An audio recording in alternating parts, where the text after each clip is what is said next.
One other question on Europe. The continent is more export driven or export dependent, however you want to call it, than the US, for example, is my understanding, historically. How does the geopolitical landscape of perhaps nearshoring, friendshoring, regionalization, fracturing, in the longer view, I don't mean the short term, but how does that work in the favor of Europe, or is it not, or is yet to be determined? For Europe specifically, it's yet to be determined. I think if for other countries, the verdict is more obvious. If you are a large emerging market that can play off the various contenders, i.e. the US bloc, the China bloc, you could probably do quite well in this world where you basically get concessions from both sides. Those are kind of the winners. Think of India, for instance. I mean, India, in a year where it's the largest net energy importer, in a year of an energy shock, 2022, actually had a pretty good year, India. Well, why? It suddenly got access to discounted energy resources, tolerated by the West, actively courted by the East. And so that's a classic example of a winner in the world of future trade.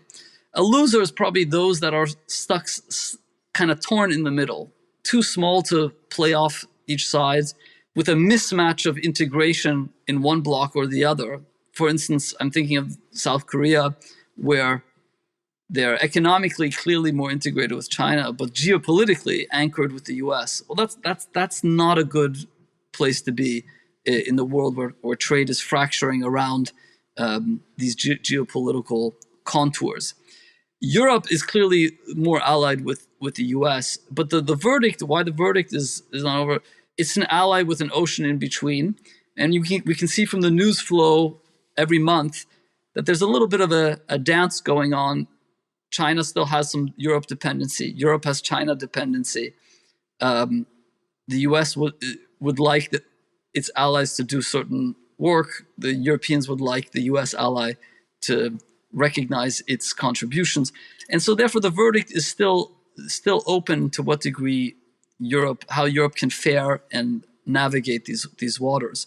On the upside, I could give you examples of how, well, the Europeans are now, for the purposes of the Inflation Reduction Act, most of the components that come from Europe will be considered to qualify as kind of being home-shored or reshored. That's clearly a success and a carrot that the US has offered to the Europeans.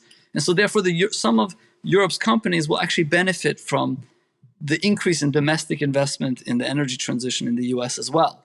And there's not many allies that have that beneficial status. So that's an example of how Europe could actually do quite well. On the flip side, frictions with China, the high dependency on exports to China, a Chinese market that is increasingly hostile to foreign competition, i.e. in autos, for example, well, that obviously can be very painful for the European economies. So it's a mixed bag. The verdict is yet to be seen, and therefore it makes sense to pay attention to some of this news because it can highlight and point our way as to where the final verdict may lay.